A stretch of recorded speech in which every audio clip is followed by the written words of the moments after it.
El tema que tengo para ahora para compartir es crezcamos en enfrentar el pecado. Un lindo tema, bastante profundo. Y bueno, oraba y decía, Señor, ayúdame a que el mensaje sea primeramente lo que vos tienes para nosotros, pero que también sea conciso, sea concreto. Hablar sobre el pecado es un tema muy profundo y no creo que hoy lo podamos agotar, pero antes de comenzar quería que fuéramos al principio de la Biblia, donde allí comienza todo en el Edén, en Génesis capítulo 3, y para un poco graficar esta situación tenía un video, que ahí Priscila seguramente ya está atenta, para compartir. Vamos a ver el video y después vamos a compartir con la palabra de Dios.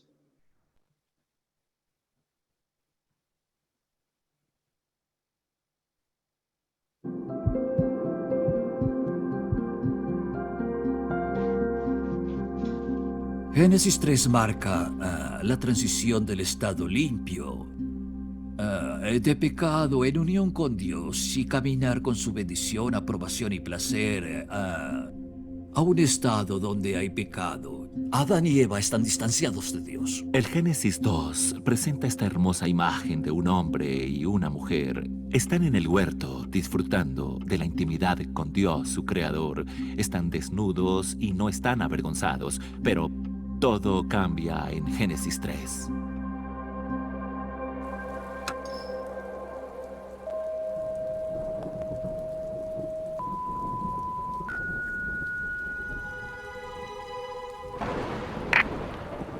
La serpiente, la víbora, la más astuta de todas las criaturas en el planeta perfecto del Creador. El reptil observó la escena con sus agudos ojos de víbora. Astuta, armada con un arsenal de mentiras convincentes, se deslizó hasta Eva, la mujer. La tomó desprevenida. Para conservar el elemento, sorpresa. Y dijo así: hola, chiquilla. ¿Qué tal tu día? Por casualidad oí la conversación. Solo tengo una pregunta. ¿Qué te dijo el creador exactamente? Eso acerca del árbol, del bien y del mal. ¿Cómo sabes que entendiste bien? ¿De verdad dijo lo que crees que escuchaste? Quizás tu mente haya tergiversado sus palabras. ¿Acaso dijo no toques las plantas, no mires, no toques, no pruebes? ¿Qué desperdicio sería eso?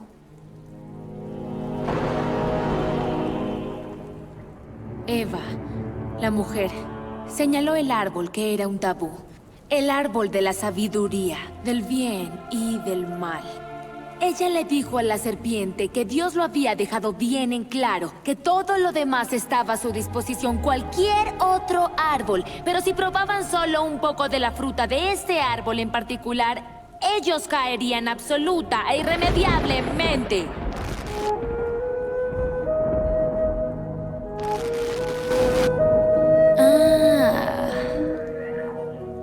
Dijo la serpiente, fingiendo estar genuinamente preocupada. Dios teme lo que puedas saber. Con solo un mordisco serás como Él. Los ojos bien abiertos.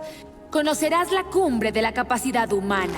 Conocerás las profundidades, lo despreciable también. Dios no tendría una ventaja táctica sobre ti y tu hombre. Podrían ser los dueños del lugar. Control total sobre la comida que coman, la vida que vivan, el camino que eligen.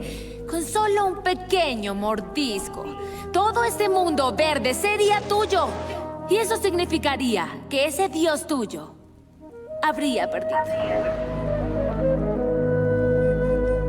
La mujer Eva se acercó un poco más al árbol.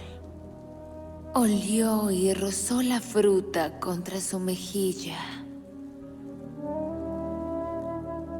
Totalmente consciente y con los ojos bien abiertos, se dijo: ¿qué hay de malo en ello? Quizás yo y mi hombre nacimos para esto. nacidos para saber, nacidos para controlar, nacidos para gobernar. Tomó coraje y estaba hecho. Le dio un poco a su compañero de pacto, Adán. Él abrió su boca y engulló un trozo, y el universo enmudeció.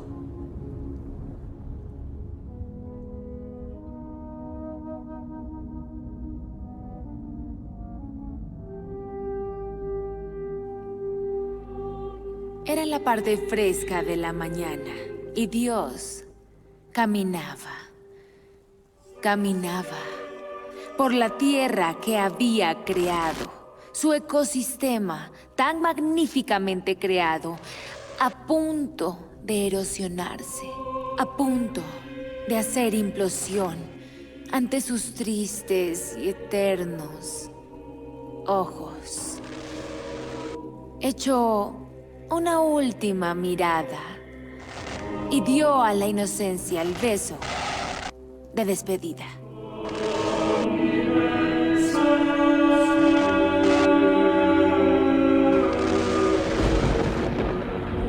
Adán, ¿dónde te escondes, hijo? Eva, mujer, ¿qué has hecho? Mira a tu alrededor. Está roto ahora. Bajo una maldición. De mal en peor.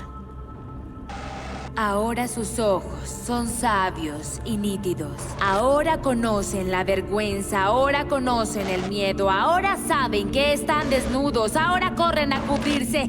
Esto es lo que sucederá. La vida será más corta, el dolor será más intenso, el trabajo será más duro y rutinario, con el sudor en su rostro, con sangre en las manos. Adán y Eva, los lazos que los unen estarán ahora tensos, desenfocados, distorsionados, reformulados.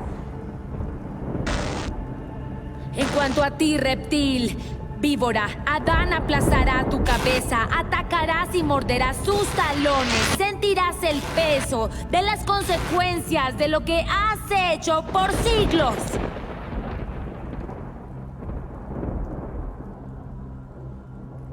Los miró a los ojos con un suspiro.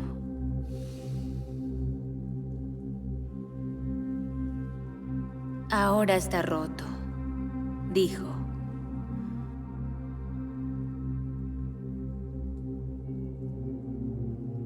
Y la serpiente simplemente sonrió.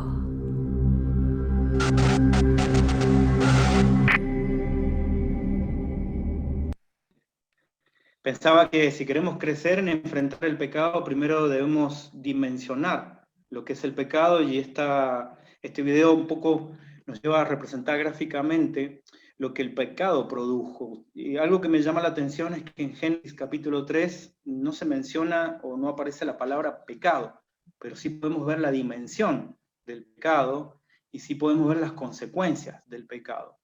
Después de experimentar la desobediencia al mandamiento de Dios, aparecieron miedos, vergüenzas, temores, sentimientos que nunca antes habían experimentado Adán y Eva como consecuencia de esta desobediencia. El temor, la vergüenza, la culpa, la pérdida de comunión con Dios. Y lo primero que hacen ellos cuando desobedecen el mandamiento, el mandato de Dios, es esconderse. Y esta es la tendencia natural del ser humano con respecto al pecado, es ocultarlo, es esconderse, es tratar de taparlo. Ellos cosieron con hojas de higuera delantales. Es la actitud natural del hombre con respecto al pecado, ocultarlo, taparlo, negarlo, y como consecuencia de esto, estos sentimientos negativos que nunca antes había experimentado. Creo que en este pasaje ya podemos tener una idea de lo que es una tipología con respecto al pecado. Cómo el pecado va socavando en el hombre, en el género humano, cuestiones que por creación y por diseño de Dios se vieron distorsionados, pervertidos. Por ejemplo, creo que en este pasaje uno puede ver cómo el pecado ataca la base del conocimiento, porque da una respuesta diferente a la pregunta, ¿qué es verdad? ¿Qué es verdad? Dios había dicho que morirían si comían del fruto del árbol, pero la serpiente les dijo, no es cierto, no morirán. Eva decidió comprobar si era verdad lo que Dios dijo, y sabemos cómo fue. Lo segundo que podemos ver es que el pecado ataca la base de las normas morales, porque da una respuesta a la pregunta, ¿qué es lo bueno? Eva confió en su propia evaluación de lo que era recto y de lo que sería bueno para ella, en vez de permitir que la palabra de Dios definiera lo que era bueno o malo. Vemos cómo a partir de esta situación el hombre tiene la potestad o la autoridad de decidir por sí mismo qué está bien y qué está mal, dejando la ética, dejando las reglas morales que vienen de parte de Dios, que dice qué está bien y está mal. Lo tercero que veo es que el pecado dio una respuesta diferente a la pregunta ¿quién soy yo? La respuesta correcta era que Adán y Eva eran criaturas de Dios, dependientes de Él y subordinadas a Él, como creador y como Señor, pero sucumbieron a la tentación de ser como Dios. 3 preguntas que nos llevan a pensar cómo el pecado afectó a la humanidad. La primera pregunta era, ¿qué es verdad? ¿Qué es la verdad? ¿Qué es lo bueno? ¿Y quién soy yo? En estas 3 áreas, el pecado afecta profundamente al ser humano y tiene sus consecuencias. Sabemos, porque Pablo lo dice muy bien, y hay un libro que nos relata bien las consecuencias y cómo el pecado entró a la humanidad y por medio de Adán, eso se trasladó a todo ser humano. Romanos 5:12 dice que por medio de un solo hombre, el pecado entró en el mundo, y por medio del pecado entró la muerte. Y fue así como la muerte pasó a toda la humanidad, porque todos pecaron. Y esto dejó bajo condenación a todos. Pablo dice, por cuanto todos pecaron, fueron destituidos de la gloria de Dios, separados de Dios. Si hay algo que produjo el pecado fue la separación. Ellos, Adán y Eva, tenían comunión perfecta con Dios en el Edén, y el pecado los separó. Introdujo una separación que uno puede ver inmediatamente, hecha esta separación y los intentos infructuosos de volver a ese estado de inocencia. Dios provee el camino, Dios provee un sustituto, porque Génesis 3, versículo 21, en la palabra de Dios, dice que Dios, Jehová Dios, hizo al hombre y a su mujer túnicas de pieles y los vestió.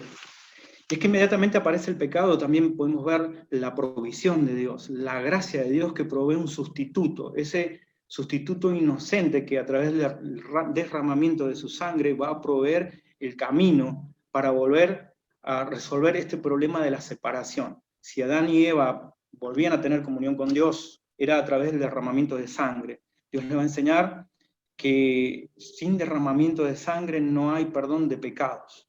Y eso queda establecido inmediatamente, Adán y Eva pecaron.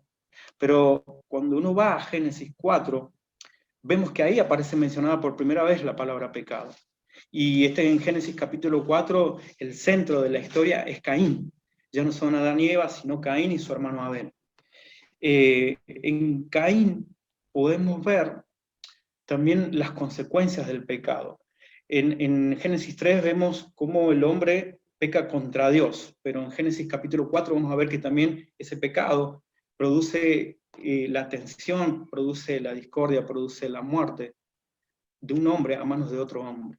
Y aquí ya vemos cómo el pecado va corrompiendo la imagen de Dios en el hombre, esa distorsión, esa perversión de la imagen de Dios en el hombre. Caín, podemos ver 4 cosas aquí rápidamente, que él se acerca a Dios y busca a Dios, no es una persona atea.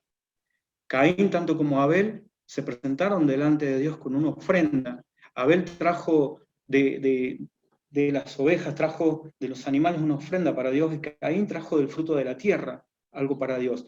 Y me impacta porque dice que Dios miró con agrado a Abel y a su ofrenda, Mira con agrado primero a la persona y después la ofrenda. Dios está interesado en el corazón de la persona, no tanto en sí en lo que presenta, porque la adoración no es una actividad, sino una actitud que sale del corazón. A Abel, de alguna manera, escuchando de sus padres, esto de que nos presentamos delante de Dios a través del derramamiento de sangre, obedeció.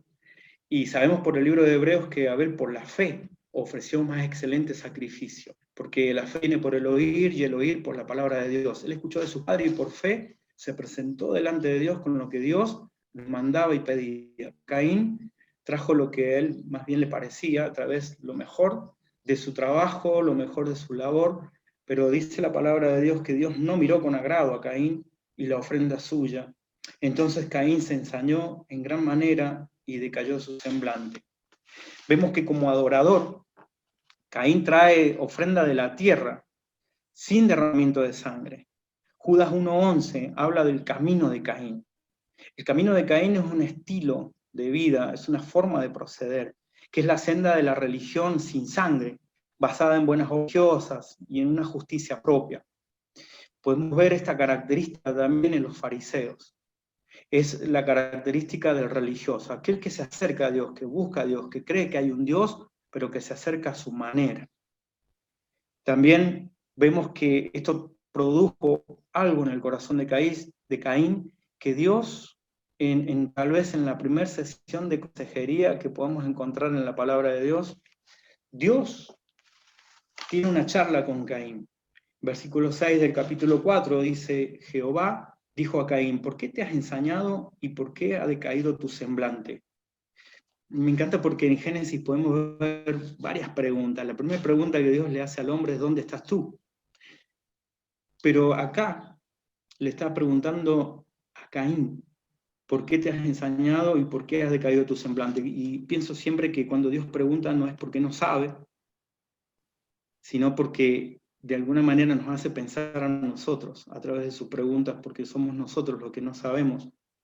Si bien hicieres, no serás enaltecido, y si no hicieres bien, el pecado está a la puerta, y con todo esto a ti será tu deseo, y tú te enseñorearás de él. Y le da una advertencia a Caín. Caín, hay algo que está produciendo en tu corazón, este ensañamiento, esto que muestra su semblante, ha empezado en tu corazón, es el pecado, está agazapado como si fuera una fiera, como si fuera un animal salvaje, pero aún así tú tienes la oportunidad de domarlo, de domesticarlo, de no llevar adelante sus intenciones. Es como que trata al pecado como si fuera una bestia salvaje, y le da la oportunidad a Caín de reflexionar y de hacer lo contrario. Pero ¿qué hace Caín después de esta sesión de consejería? Hace lo que ya en su corazón tenía decidido, lo saca a Abel al campo y lo mata. Por la respuesta que da Caín luego, cuando Dios le vuelve a preguntar ¿dónde está tu hermano? Y no es porque Dios no lo haga, sino para que Caín reflexione. Él insolentemente le dice, ¿acaso soy yo guarda de mi hermano? Él le dice, no sé dónde está mi hermano. Vemos otras matices que trae como consecuencia el pecado, y es la mentira, es la negación, es el querer ocultarle a Dios, pero también vemos cómo el pecado ensombrece la imagen de Dios, de la conciencia que el hombre tiene de Dios.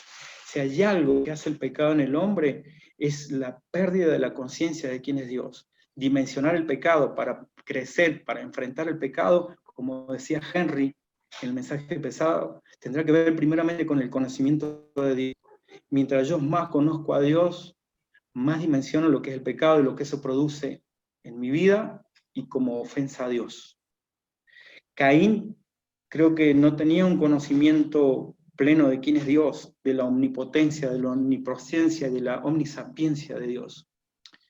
Cree que le puede mentir, no se hace cargo de su pecado. Cuando Dios le dice a Caín, ¿qué has hecho?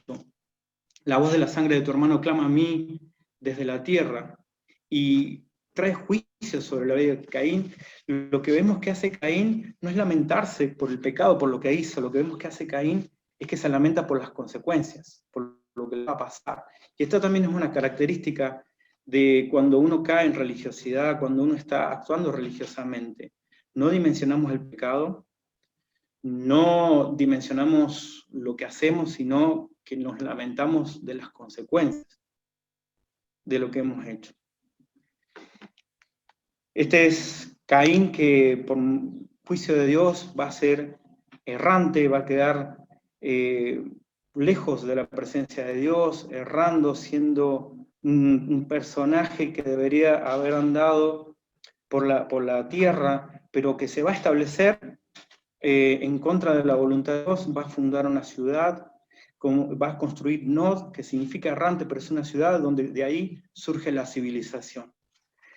Esto es un poco lo que nos muestra en general lo que nosotros hacemos cuando no dimensionamos el pecado, cuando tratamos de ocultarlo, cuando negamos el pecado en nuestras vidas, y esto viene como consecuencia de no conocer a Dios y de estar separados de Dios.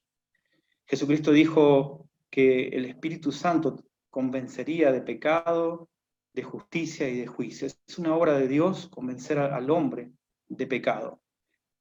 Nacemos en pecado, pecamos porque tenemos una naturaleza pecaminosa. Pablo lo dijo, entró por Adán, se trasladó a la raza humana y somos todos pecadores.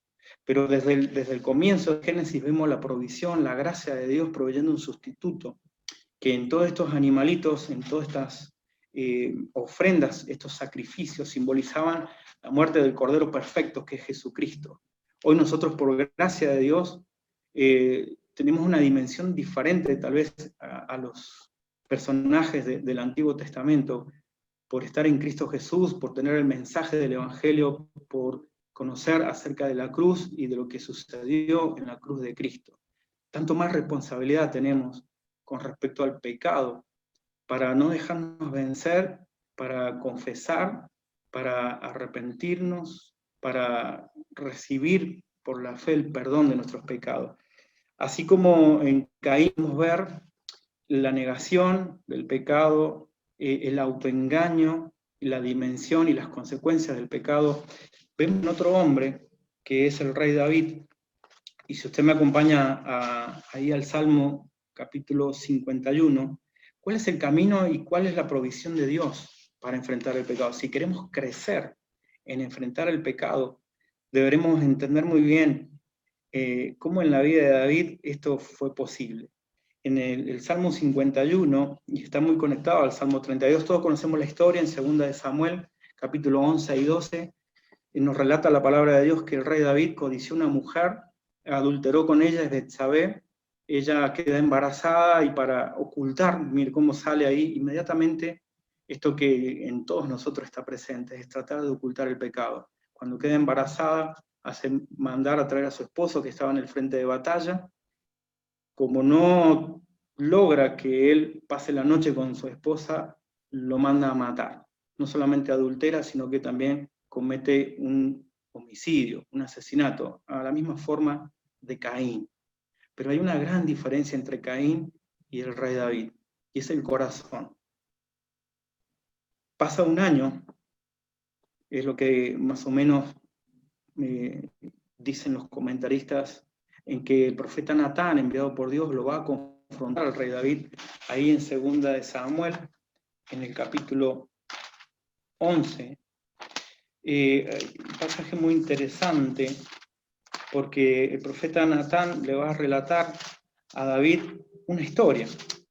La historia que relata acerca de un hombre que tenía muchas ovejas, un hombre rico con numerosas ovejas y vacas, y un hombre pobre que no tenía más que una sola corderita, que él había comprado y criado y que había crecido con él y con sus hijos juntamente, comiendo de su bocado, bebiendo de su vaso, durmiendo en su seno, y la tenía como una hija.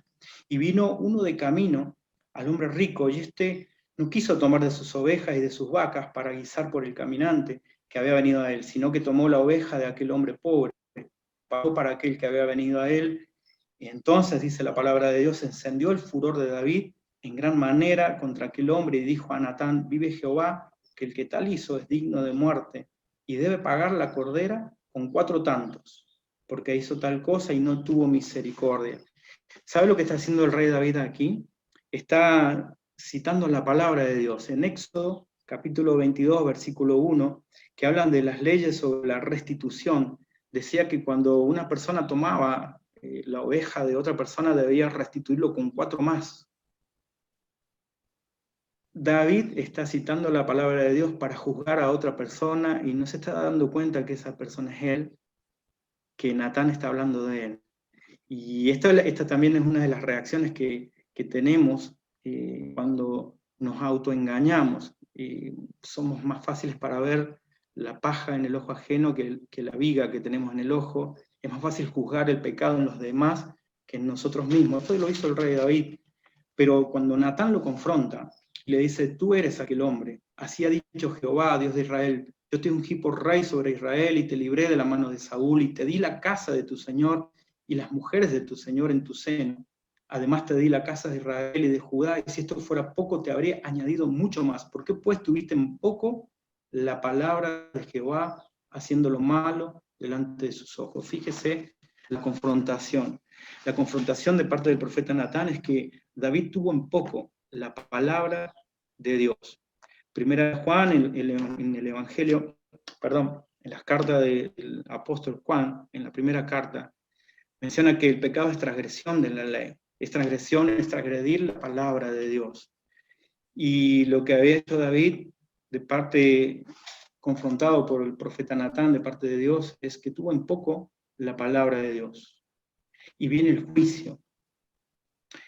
Pero cuando vamos al versículo 13, dijo David a Natán, pequé contra Jehová, y Natán dijo a David, también Jehová ha remitido tu pecado, no morirás. ¿Cuál es la actitud diferente del rey David, de un hombre que tenía un corazón conforme al de Dios? Es que se humilló, reconoció y confesó. Si bien lo primero que hizo fue tratar de ocultarlo, es más, estuvo durante un año ocultándolo, pero cuando es confrontado directamente de parte de Dios, la primera intención es ocultarlo, pero luego confiesa. Luego lo confiesa y esto queda reflejado en el Salmo 51 y en el Salmo 32, y es como que el Salmo 51 es la oración de confesión de David y el Salmo 32 es un cántico de perdón. Es la experiencia de un hombre que ha sido perdonado y experimenta el perdón de Dios. Pero hablemos de costos. En el Salmo 51,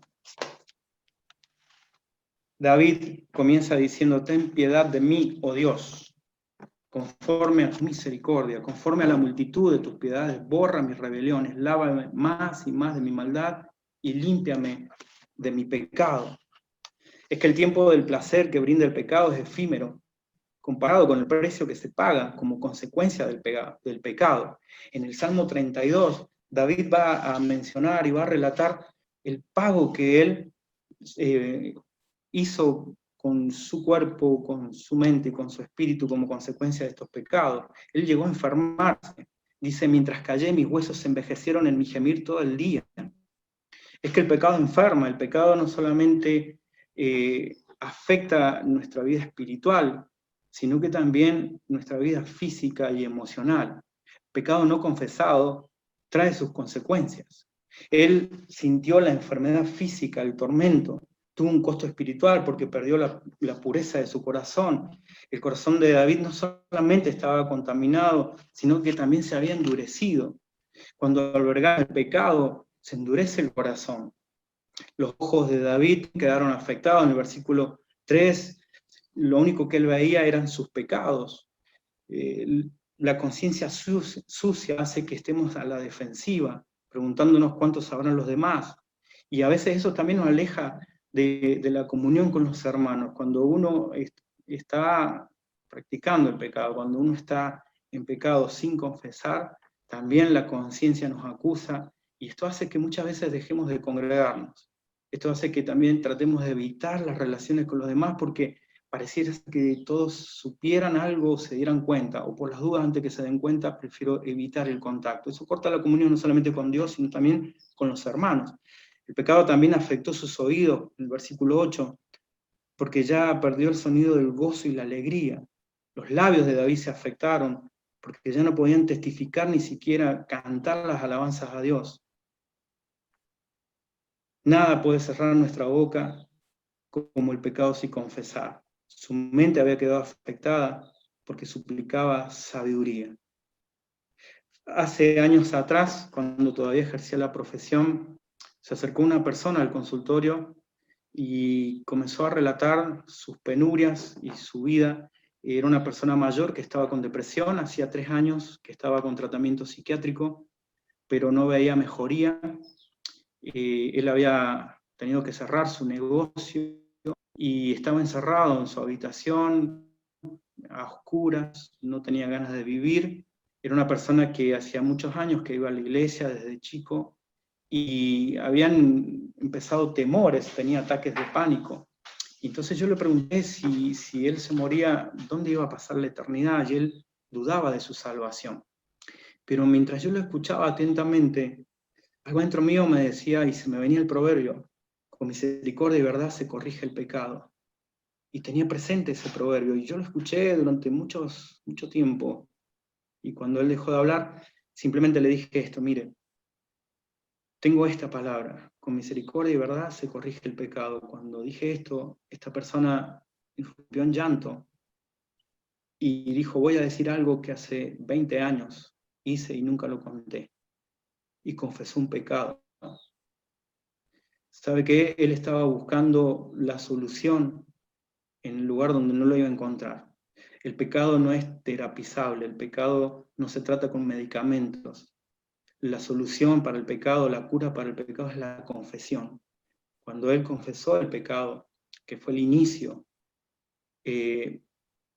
pudo salir de esa situación. El problema no estaba en su mente, el problema estaba en su corazón, era el pecado sin confesar.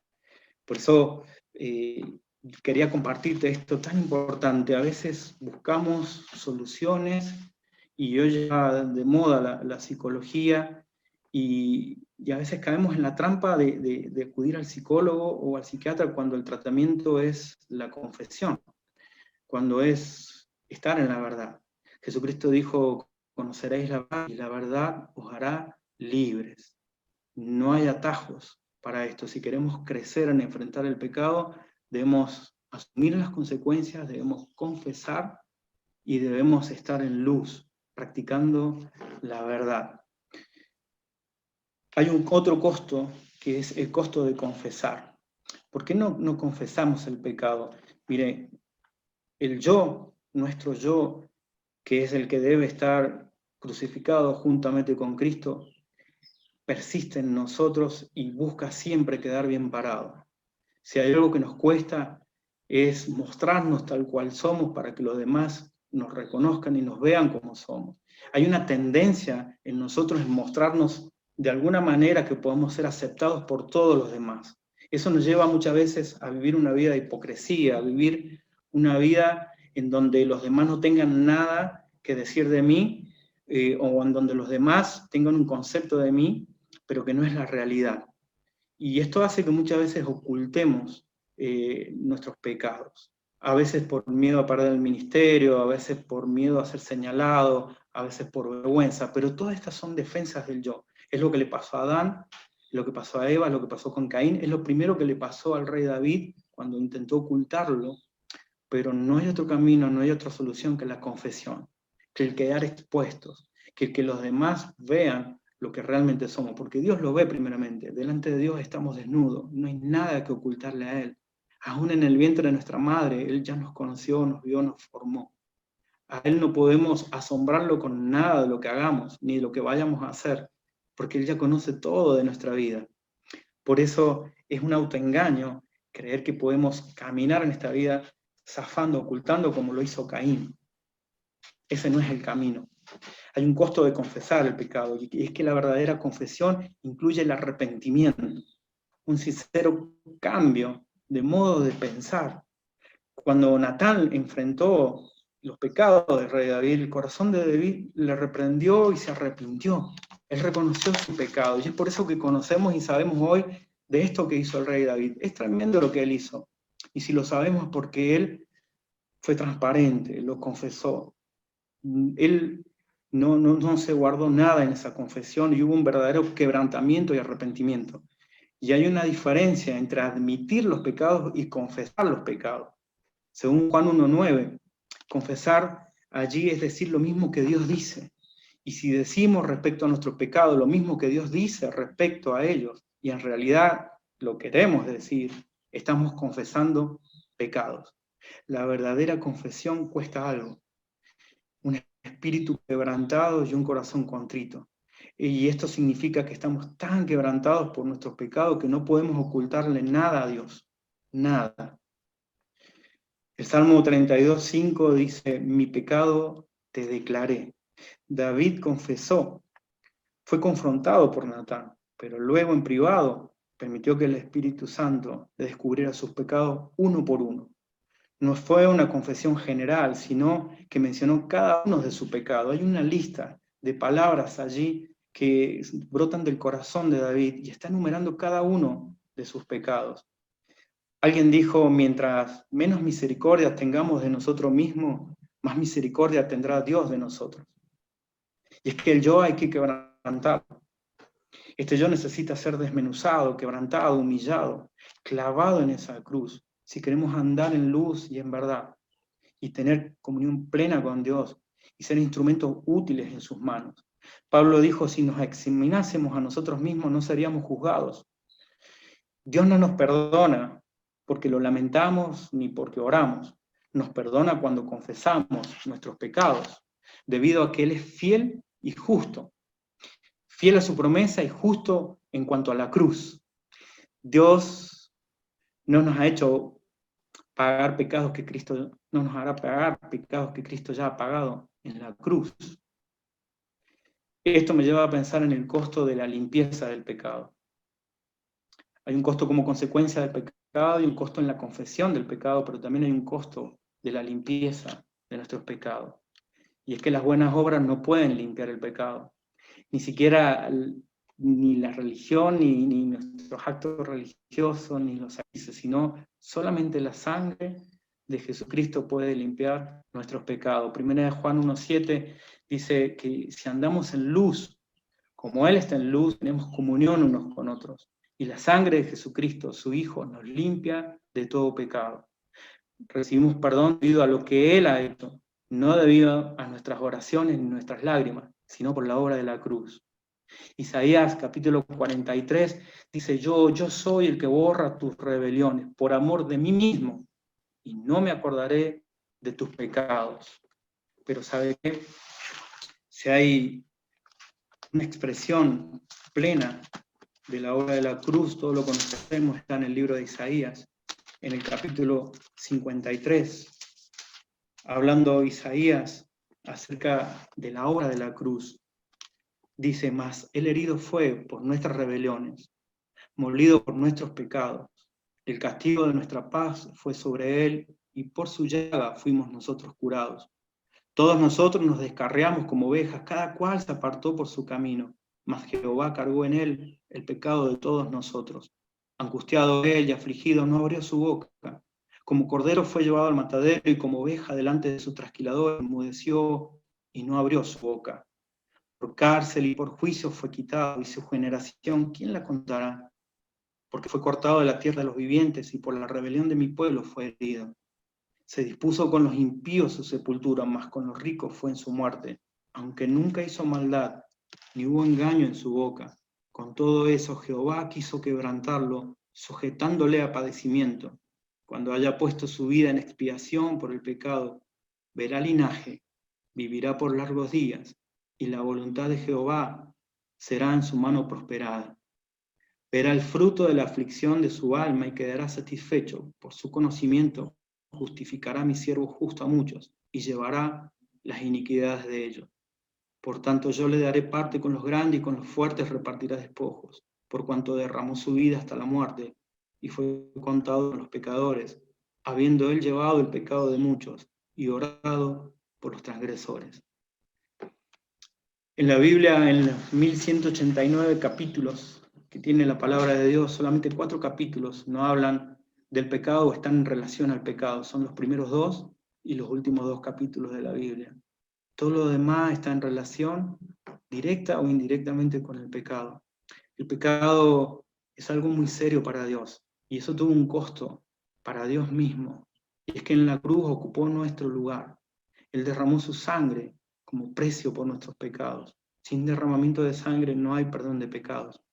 Si queremos crecer en enfrentar al pecado, debemos dimensionar no solamente las consecuencias del pecado, sino el precio que se pagó por nuestros pecados. Cada vez que pecamos tenemos la confesión. Es la gracia de Dios que nos ha provisto, que si confesamos nuestros pecados, Dios es fiel y justo para perdonar nuestros pecados y limpiarnos de toda maldad. Hay gracia en la cruz. En la cruz podemos ver no solamente lo que Dios le hace al pecador, sino también el amor de Dios. Cuánto nos ama, cuánto ama al mundo y cuál fue el precio que Él pagó por nuestros pecados. Por eso tal vez alguien se está escuchando aquí y está llevando una doble vida. Ha estado engañado o está siendo engañado por la religiosidad. Quiero animarte y quiero decirte que hay que confesar.